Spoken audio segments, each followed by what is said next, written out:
In this video, we're going to learn two tests for convergence and divergence, one of which we won't use very much, and the other of which we'll use a lot because it's a shortcut for the other one. Here's what the direct comparison test says. It says that we're comparing two series, the sum from n equals 1 to infinity of a sub n and the sum from n equals 1 to infinity of b sub n.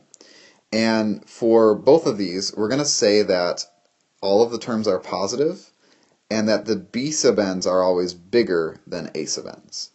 And there are two conclusions that come from this. The first one is that if the sum of the b sub n's converges, so let's think about that. So we have the bigger numbers that are converging and the a sub n's are less than b, so they're sort of trapped between a convergent series and 0.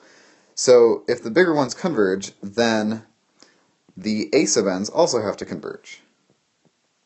It doesn't go the other way, because if a sub n converges, this could still be bigger and not converge. The other conclusion is sort of the opposite. It's not the exact opposite, but it's basically saying that if the a sub n's diverge, so if we take a look at the smaller series, and this one ends up diverging, and we can show that the b sub n's are always bigger, then clearly the sum of the b sub n's also diverges. So I'll show you an example of how sort of tedious this is to use, and then show you a shortcut to get around using the tedious process. Here's a series. Does it converge? 1 over 2 plus 3 to the n. Well, what we're wanting to do is let's compare this with the series from n equals 1 to infinity of 1 over 3 to the n. This is a geometric series, and does it converge? Yes, because the ratio is 1/3, which is less than 1. So this one converges. Because this is we essentially want this to converge now. This is our goal, is to have this converge. So in order to use the direct series test, or the direct comparison test, we're going to want to look at this conclusion. And so what we want is, well, we have the b sub n's converging. And so we need to show, therefore, that the b sub n's are always bigger than the a sub n's. We're going to say that this is going to be our sum of the b sub n's, and this is going to be our sum of the a sub n's. So let's find out if the b sub n's are always bigger. I have 1 over 3 to the n, and I want this to be bigger than 1 over 2 plus 3 to the n. The easiest way to show this is to cross multiply and see what I get, if what I get is true. So I'm going to get 3 to the n is less than 2 plus 3 to the n, and subtracting 3 to the n from both sides gives me 0 less than 2, which is true.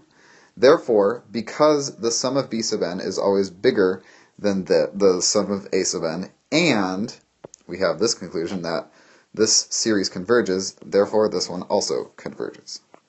Yay! Like I said, it's kind of tedious. The main hard part about this is showing that this is true for the two series. Sometimes you have to be a little creative with what you pick. But now I'm going to show you a shortcut to get around doing all of this.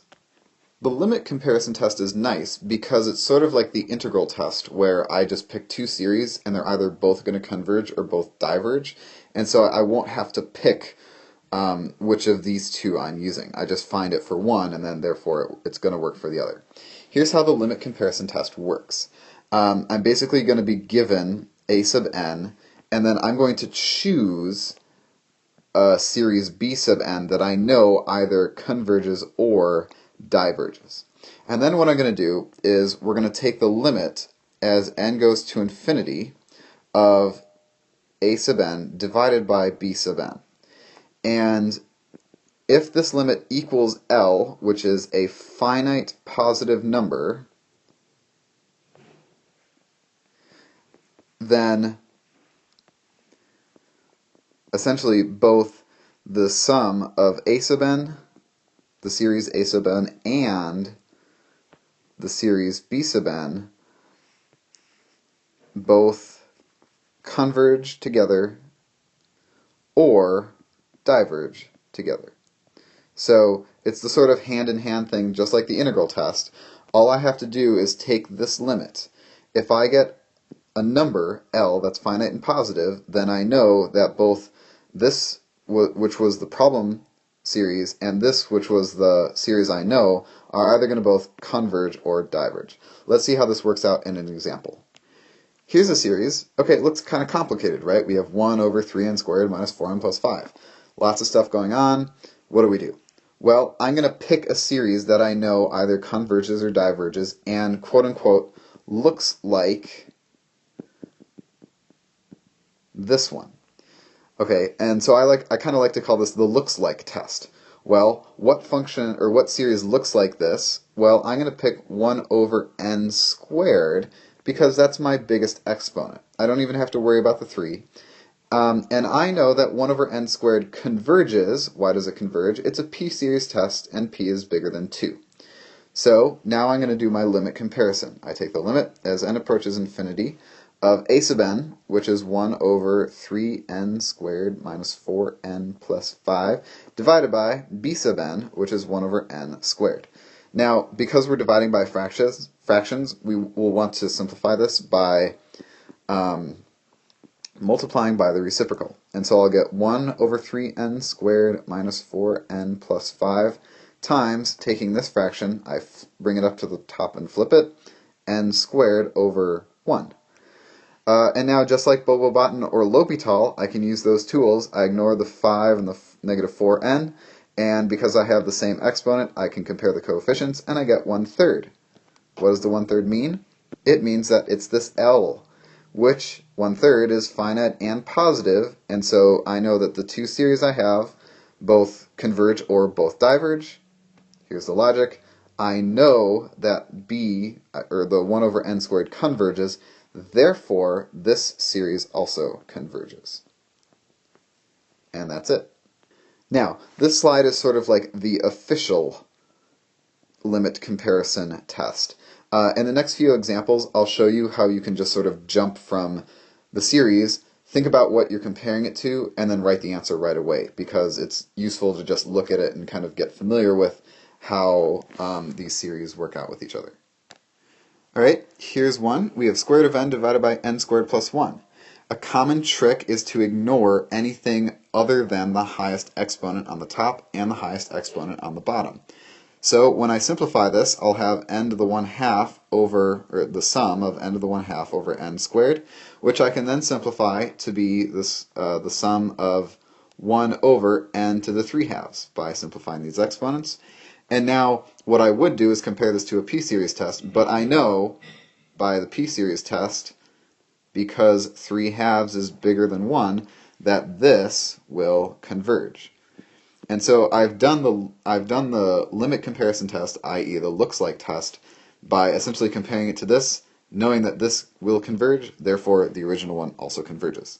So you don't even have to do the limit, you can just sort of look at it and say, oh, it's going to converge because it looks like this series. Let's figure out which series this looks like. Well, again, I can ignore anything other than the leading exponent. And so when I do this, not necessarily equal to, but I'll say it looks like, kind of a proportionality or sort of like a half equal sign kind of thing.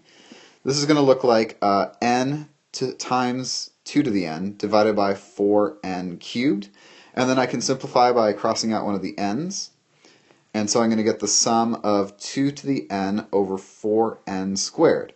Now I can use my growth rates of functions. This top function is exponential, and it's going to grow faster than any polynomial function. Therefore, this series will diverge because of the nth term test.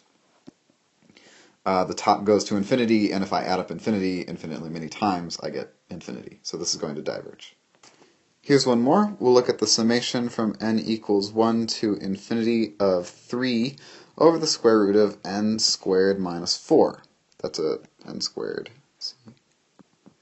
Okay, well, this is going to look like this sum from n to infinity. And again, I can ignore anything other than that leading exponent term. And now here's where I can simplify things, because the square root of n squared is going to be n. So really I'm summing up 3 over n. And because this is n to the first, this sort of looks like the harmonic series, and this will diverge. So because this one diverges, this one will also diverge. And so the limit comparison test, or the looks like test, is nice because now I can look at a series and determine almost right away whether or not it's going to converge or diverge based on exponents.